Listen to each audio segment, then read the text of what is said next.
يروى أنه في يوم من الأيام ذهب جحا إلى الحاكم وطلب منه أن يعينه قاضياً، فاعتذر منه الحاكم لعدم وجود مكان خالي لهذه الوظيفة، ولكن لا مانع لديه أن يعمل جحا مساعداً عنده في حل القضايا التي يصعب حلها.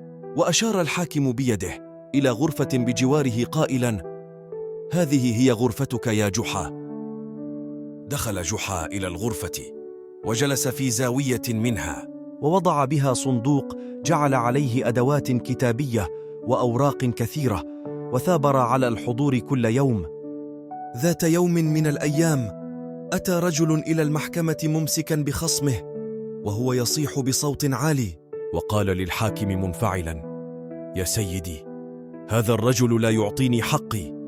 قال الحاكم: وما حقك؟ فقال له الرجل: هذا الحطاب قطع 30 قنطارا من الحطب لتاجر البلدة، وكان كلما يقطع قطعة كنت أشجعه وأقول له هيلا هوب، فأقويه أكثر على القطع، وانتفع هذا الحطاب بمساعدتي، ولما أخذ الأجر لم يعطني شيئا منه مقابل أتعابي. فسأل الحاكم الحطاب: أحقا حدث ما يقول هذا الرجل هيلا هوب؟ فأجاب الحطاب: نعم، كان يقول ذلك. فحير الحاكم في هذه المشكلة، فقال الحاكم: إن مثل هذه المشكلات تعرض على مساعد الجالس في هذه الغرفة التي بجانب غرفتي، فاذهبا إليه.